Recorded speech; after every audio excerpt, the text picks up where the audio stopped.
구약 창세기부터 신약 요한계시록까지 모든 성경을 3년에 걸쳐 설교한다고 말씀을 드렸습니다.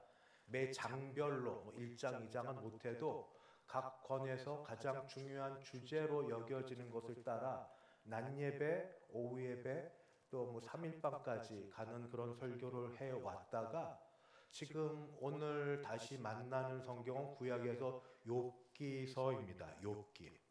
욥기는 아시는 것처럼 고난의 신비에 대한 이야기입니다. 고난, 죄 가운데 고난을 받는 건 이해를 하겠는데 죄가 없다고 여겨지는 본인뿐 아니라 하나님도 의롭다고 칭찬해 주셨던 욥이 겪는 고난에 대해서 욥과 세 친구들의 변론이 세 차례 이어지고 이어서 이제 하나님께서 나타나셔서 욥에게 직접 대화하시는 일들을 이 고난의 문제를 놓고 이 욥기가 쓰여졌는데 고난을 놓고 복음을 이야기할 수 있을까? 그런 고민이 들었습니다. 복음은 로마서에 있는 것처럼 아들에 대한 겁니다. 아들 예수 그리스도. 아들 예수 그리스도에 대한 이것이 욥기는 적어도 족장 시대, 그러니까 아브라함 시대에 쓰여진 걸로 여겨지는데 그때 복음에 대한 것을 발견하고 복음을 전하고 복음을 말할 수 있을까? 올해 주제가 복음의 본질, 다시 복음으로 라는 주제여서 어떻게 다시 복음을 볼 수 있을까 하다가 오늘 말씀과 이따 오후 예배 가운데 복음을 발견하고 복음의 빛으로 이 욥의 말씀을 다시 보려고 합니다. 왜냐하면 욥은 이 고난 가운데 있었는데 지금 우리도 여전히 고난 가운데 있는 분들이 꽤 많으시고 고난은 지나갔어도 고난 속에서 어려워했던 시절이 있기 때문입니다. 우리는 고난을 만나면 그때부터 질문이 생깁니다. 다른 때는 희희낙낙 웃고 즐기다가 고난을 만나면 아무것도 못하고 그저 멈춰선 듯한 시간 속에서 질문이 생깁니다. 질문은 우선 고난의 이유입니다. 왜 이런 고난이 하필 나에게 또는 우리 가족에게 임하였습니까? 도대체 무슨 죄가 그렇게 커서 이런 고난이 임합니까? 물론 죄가 전혀 없다 하고 양심을 들어볼 때는 그렇게 말할 수 없겠지만 내가 볼 때 나보다 더 악하고 죄 많게 사는 사람들이 무지하게 사회 주변에 많은데 그런 사람들은 잘 먹고 잘 살면서 왜 하필 나는 적어도 그 정도 죄는 범하지 않았는데 왜 이런 고난이 있습니까? 고난은 그 친구가 많습니다. 혼자 있지 않고 쌍으로 옵니다.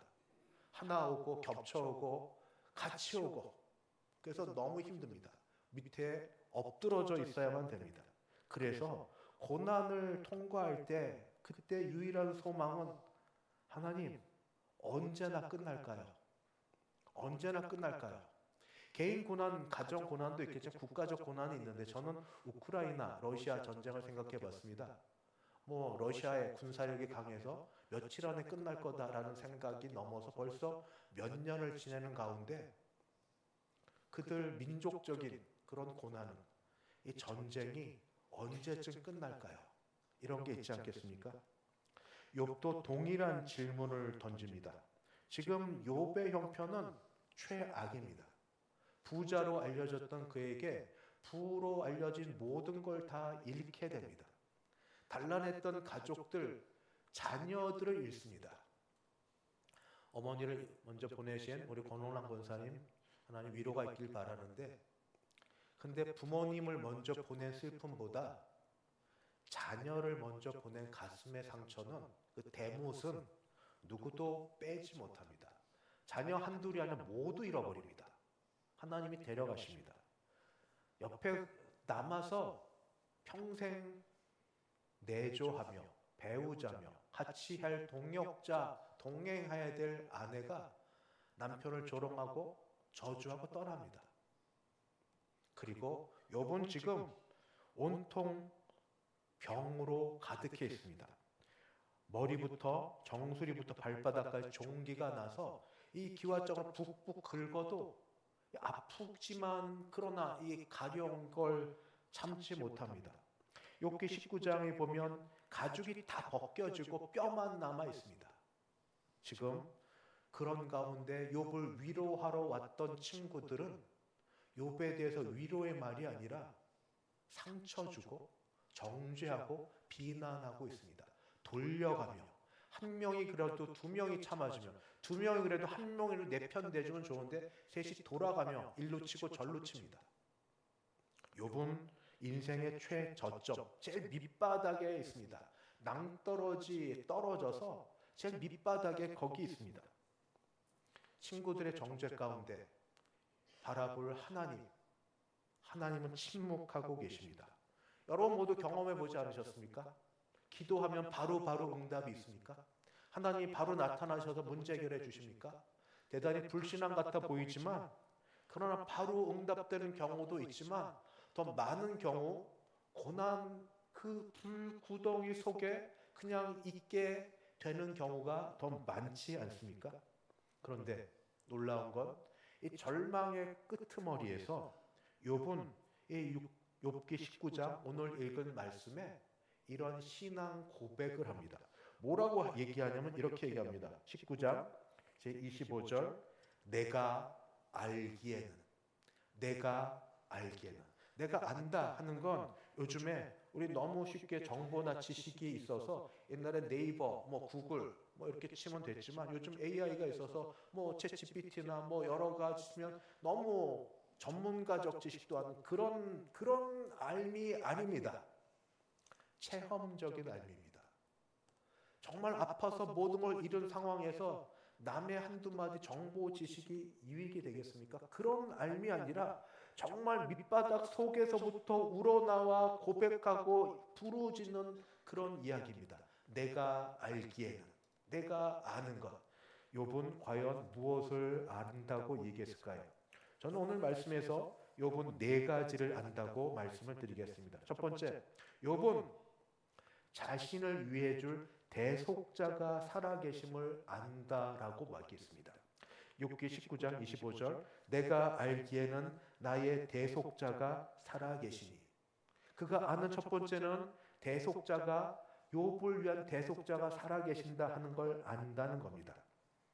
대속자는 히브리어로 고엘이라고 합니다.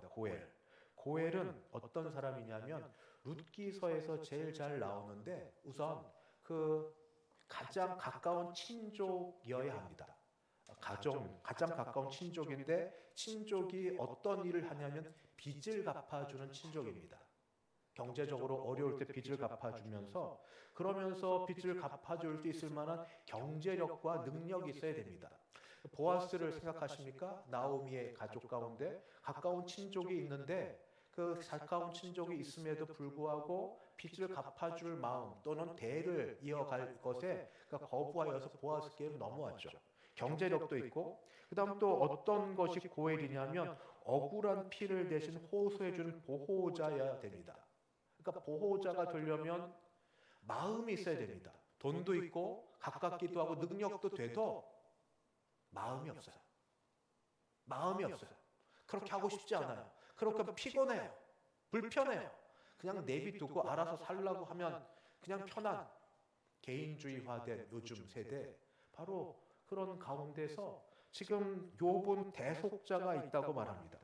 어떤 상태이냐면 지금 사실 욥은 가장 고립된 사람입니다. 욥 주변에 누가 있습니까? 자식, 새끼가 있습니까? 마누라가 있습니까? 아니면 친구들이 와서 이해를 해줍니까? 아무도 없습니다.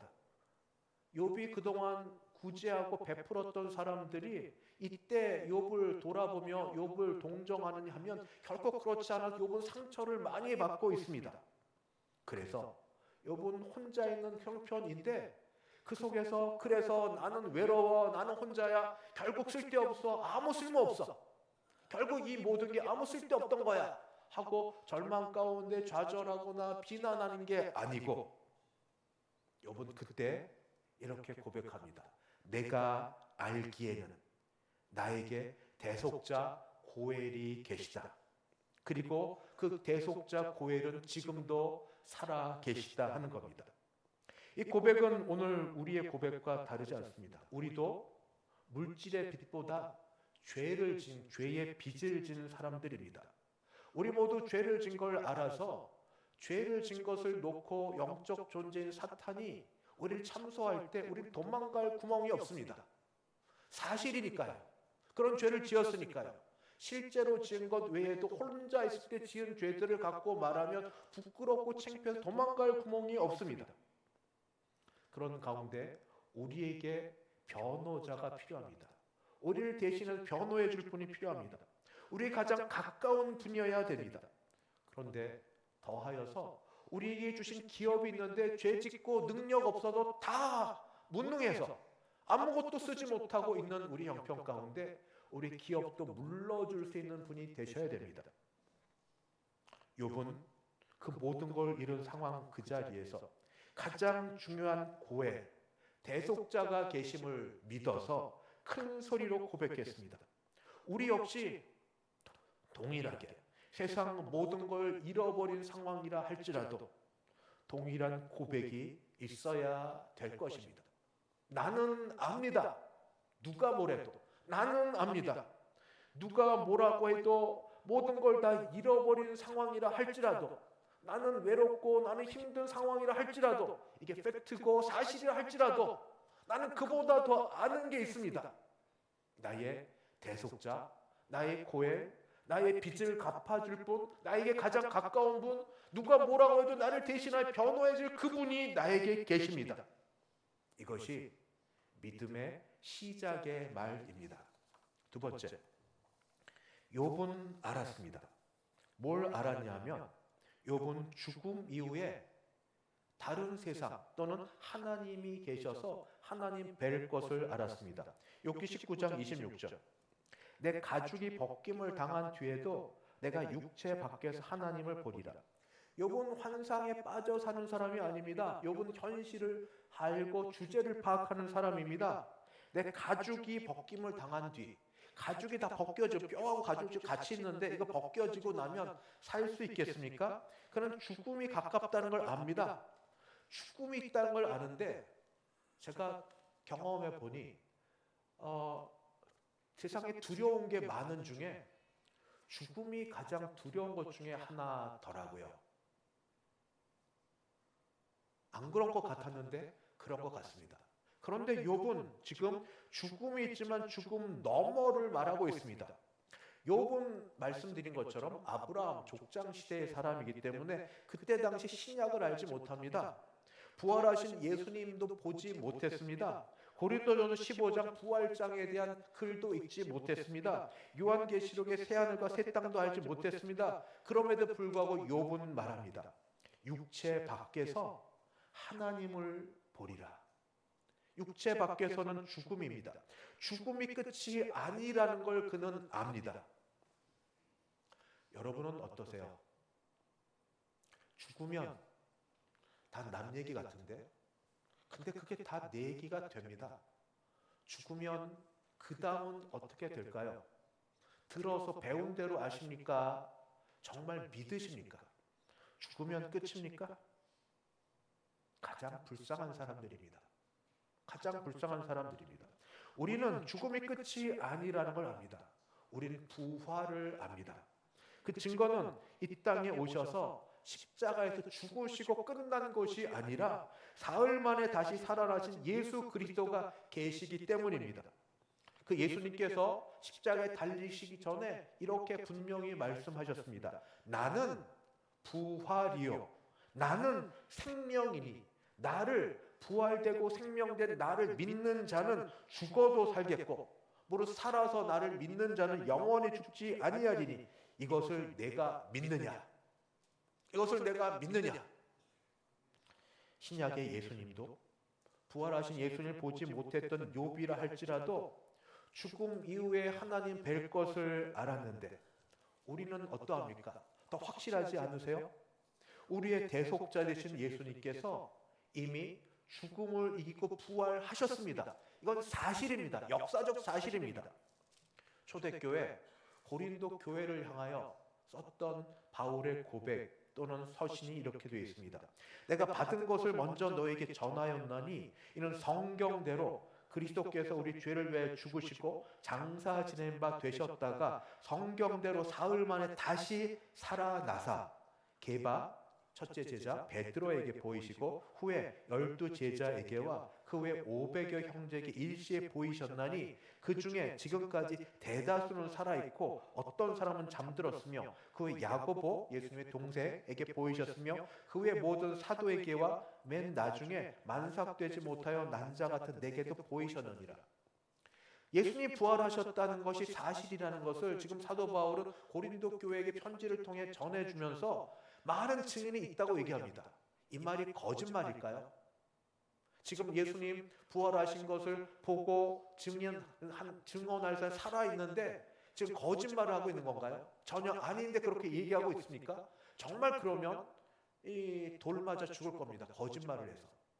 한두 명이 본 것 아니라 숱하게 여러 사람이 본 일, 예수님 부활하셨다고, 예수님 죽음에서 부활하셨다고. 바로 욥은 이런 예수님을 부활하신 예수님을 보지도 못했음에도 불구하고 죽음 밖에서, 육체 밖에서 하나님을 뵐 것을 믿고 소망하였다면, 여러분, 죽음이 반갑고 우리 원하는 건 아니지만 그러나 죽음 이후에 우리 부활하신 주님을 따라 부활하실 것을 믿으십니까? 그래야 됩니다. 그것밖에 소망이 없습니다. 세 번째, 욥이 알고 믿는 게 있습니다. 욥은 때가 되면 하나님께서 자기 편에 서실 것을 알았습니다. 욥기 19장 25절 하반절, 마침내 그가 땅 위에 서실 것이라. 욥은 언제 자신의 고난의 문제가 해결되고 자신의 부당함이 풀어질 걸로 생각했을까요? 내일? 아니요. 그러면 다음 달? 지금 어떻게 될지 모르는데 무슨 다음 달입니까? 생전에? 지금 내 모습 보면 언제 죽을지 모르는데 무슨 생전이겠습니까? 욥은 그래서 하는 말이 마침내입니다. 마침내는 최후입니다. 종말에 마침내. 지금 당장은 아니어도 모든 것이 끝난 다음에도 반드시 마침내 최종적으로는 대속자가 땅에 서실 것이다. 우리의 문제가 뭡니까? 지금 당장 내 눈에 보여주십시오. 내 때에 이루어 주십시오. 이것이 지금 여기에 돼야 됩니다. 네, 그만큼 긴급하고 그렇게 억울한 줄 알겠습니다. 그런데 오늘 적어도 욥의 모습을 보면서 우리가 배우고 같이 기다려야 될 것은, 여러분 고난 가운데 있으시면 다 어렵겠지만 욥만큼 어려우세요? 제가 아무리 얘기해도 남이 온갖 고난을 다 당해도 내가 바늘 하나 찔린 것만 못하죠. 다 나만 못하니까. 남이 큰 고난 당했어도 내 작은 고난하고 비교할 수 없는 게 사람이니까. 그래도 지금 욥은 객관적으로 하나님께 버림받은 것 같습니다. 불러도 대답 없고 다 상실하고 비참하고 그런 가운데 친구들은 거기에 아픈데 소금을 끼얹습니다. 하나님이 너의 죄를 찾아내셔서 네가 모르는 죄 때문에 벌받고 있다, 그렇게 말하고 있습니다. 모든 증거가 욥에게 불리합니다. 그런 가운데도 욥은 거기 동의하지 않습니다. 욥은 그 말을 거절합니다. 욥은 저항합니다. 그러면서 얘기하기를 마침내 때가 되면 대속자께서 내 편에 서실 것이다 하고 말합니다. 이것이 믿음입니다. 눈에 보이는 것만 있는 게 아니라 하나님이 신실하셔서 때가 되면 참과 거짓이 드러날 것이다. 지금도 고난 속에 계신 분들은 여전히 물어보실 겁니다. 왜 지금 나에게 하필 이런 일이? 하나님은 그 가운데 왜 기도해도 응답이 없으신가? 내가 뭘 그렇게 잘못했나? 그 고난의 그 가운데서 질문할 때 그때 욥처럼 한번 생각해 보시면 어떨까요? 하나님은 대답하지 않으실지 모르지만 그 가운데 주신 믿음을 따라 그래도 마침내 때가 되면 그분이 앞에 서실 거라고. 지금은 아니어도 때가 되면 하나님 앞에서 하나님이 당신의 신실하심을 증명해 주실 것이고, 내가 당한 고난의 이유 그를 설명해 주실 거고. 욥에게는 설명이 안 됐습니다. 설명이 안 됐어도 그는 만족했습니다. 왜냐하면 고난의 이유 설명받는 것보다 더 중요한 걸 얻었는데, 그게 뭔가? 하나님 만남입니다. 하나님 만나자 다 해결됩니다. 하나님 만나자 다 없어집니다. 그 속에 있었던 온갖 시름, 고난, 온갖 어려움들이 하나님 만나자 아무 문제 없이 다 사라지게 됩니다. 그래서 지금 고난의 현장 가운데 깊숙이 있어서 어려운 가운데 있을 때도 욥이 아는 것처럼, 욥이 확신했던 것처럼 확신하기를 바라는데, 마침내 최종적으로 종말에 하나님께서 내 편에 서셔서 억울함과 힘듦과 눈물과 그리고 나의 상처를 아시고 그 모든 걸 보듬어 주실 걸 내가 믿습니다. 마침내 하실 겁니다. 마침내 하실 겁니다. 지금은 내가 저 밑에 지렁이만도 못한 존재처럼 여겨서 사람들로부터 손가락질 받고 무시받고 아무것도 아닌 존재처럼 비참하게 지낼지라도 때가 되면 마침내 하나님이 그렇게 해주실 걸 믿습니다. 마지막, 욥은 하나님을 직접 뵐 것을 알았습니다. 욥기 19장 27절, 내가 그를 보리니 내 눈으로 그를 보기를 낯선 사람처럼 하지 아니하리라. 욥의 고백 가운데 반복되어 나오는 말이 있습니다. 내가 그를 보리니, 내 눈으로 그를 보기를. 그럴 때 낯선 사람처럼 하지 않기를. 내가 본다, 다른 사람이 하나님을 보는 게 아닙니다. 여러분, 말이 매우 중요합니다. 실제로 욥은 이렇게 될 것을 정말 확실하고 알아서 했던 건 아니지만 소망 가운데 했던 대로 그는 주를 뵀습니다. 하나님을 뵀습니다. 전에는 귀로만 들었었더니 이제는 내 눈으로 주를 배웠나이다. 하나님을 만나서 뵙습니다. 그리고 그때는 낯선 사람이 아니라 나의 진정한 본래의 모습으로 봅니다. 욥이 갖고 있었던 게 많았습니다. 그런데 갖고 있던 걸 모두 잃어버리고 이제 가장 적신 아무것도 없는 게 됩니다. 그럼에도 불구하고 그는 낯선 사람이 아닌 모습으로 봅니다. 저는 생각하에 봅니다. 하나님께서 저를 또는 여러분을 이 땅에 보내실 때에 어떤 목적을 갖고 어떤 마음으로 보내셨을까? 겉으로 입는 옷처럼 우리 외적인 어떤 조건들을 하나씩 충족해가면서 그것들을 이루라고 보내셨을까? 그것들이 달까? 그것들 잃어버리면 나는 정말 아무것도 아닌 존재가 되는가? 그거 없으면 나는 없는 건가? 그것 다 없어져도, 그것이 다 없어져도 물질을 잃고 혹시 건강을 잃고 혹시 상실을 경험하고 그리고 정말 초라해 보이고 추레해 보일 그때라도, 남들이 볼 때는 아무것도 아닌 존재 같을 그때라도 하나님 보실 때는 낯선 사람 같이 아니하고 하나님 원래 본래 모습 그대로, 이 땅에 나를 보내신 본래 목적 그대로 내가 그렇게 변화되어 만날 수 있게 된다면 그것이 얼마나 복인가. 말씀을 마치며 복음의 마지막 최종 기쁨이 뭔지 아십니까? 우리가 지금은 거울로 보는 것 같이 희미하나 그때는 얼굴과 얼굴을 대하여 볼 것이요.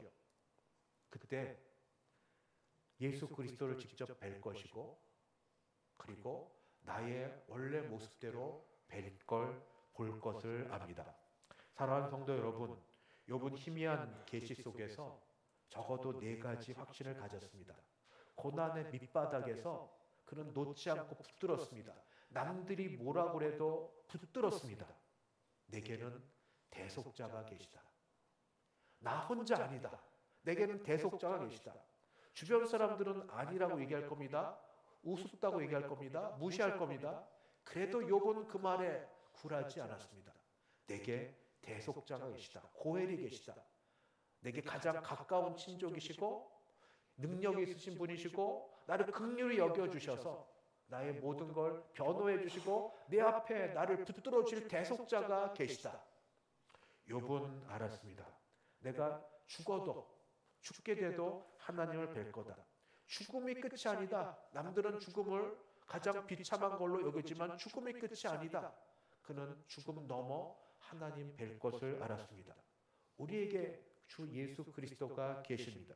마침내 그분이 서실 것이다. 마침내 마지막 종말에 최종적으로 지금도 하나님 보좌 우편에서 앉아 계시면서 나를 위해서 유일하게 중보자로서 중보 기도해 주시는 주 예수 그리스도께서 그때가 되면, 마침내 그때가 되면 우리를 위하여, 우리를 사랑하시는 마음에 우리의 모든 걸 신원하여 주시고 들으시고 눈물을 닦아주시고 함께하여 주실 줄 믿습니다. 그리고 그 하나님을, 그 예수님을 뵐 겁니다. 성육신하여 오셨던 그 예수님 궁금합니다. 정말 개인적으로 궁금합니다. 나중에 하나님 앞에 가게 되었을 때 우리 주 예수 그리스도께서 거룩하신 정말 흠이라고는 조금도 없는 그런 영광스러운 광채가 있는 모습으로 계실지, 아니면 고난당하신 제자들에게 보여주신 대로 옆구리에 창자국이 있고 손에 못자국이 있고 발에 찔린 자국이 있는, 그러나 그게 부끄럽지 않은 나 때문에 나를 사랑하사 나의 죄를 대속하여 죽어주신 그 모습대로 계신지 궁금합니다. 어쩐지 모르겠습니다. 그러나 어떤 모습이 돼도 사랑하는 주를 그때는 뵐 것입니다. 그래서 우리는 그 마음을 갖고 우리 주 예수 그리스도를 다시 이 욥기서를 통해 바라봅니다. 우리의 대속자, 우리의 고엘 되신 예수 그리스도, 우리의 빚을, 죄의 빚을 대신 갚아주신 우리 주 예수 그리스도. 내가 죄짓지 않기 위해 애쓰는 게 아니라 빚을 갚아주셔서 이미 자유한 자 되었기 때문에 거기에 걸맞는 사람 되려고, 거기에 맞는 사람 되려고 애쓰는 모습. 이 앞에 거는 율법주의입니다. 내가 뭘 해야만 된다. 그런데 뒤에는 아닙니다. 이미 나는 다 얻었습니다. 다 변화되었습니다. 그래서 거기 맞는 사람으로 살아보려고 합니다. 우리의 모든 기업들을 물러주시고 새롭게 우리에게 살도록 하여 주셨습니다. 중생하여 새로운 사람 되었으니 이제 2026년 2월 첫날을 맞이하여서 우리에게 주신 일반적인 일도 있지만 소명을 따라 기도하면서 살아갈 걸 잘 생각해 보시기 바랍니다. 그리고 우리에게 변호자가 되십니다. 누가 뭐라고 해도, 사탄이 뭐라고 해도 우리가 유일한 변호자 되신 우리 주님으로 인하여서 우리 감사하시면서 마지막 고백, 나는 압니다. 나의 대속자가 살아계심을 나는 압니다. 마침내 그분이 땅 위에 서실 것을 나는 압니다. 나중에 그를 보게 될 것을. 기도하겠습니다.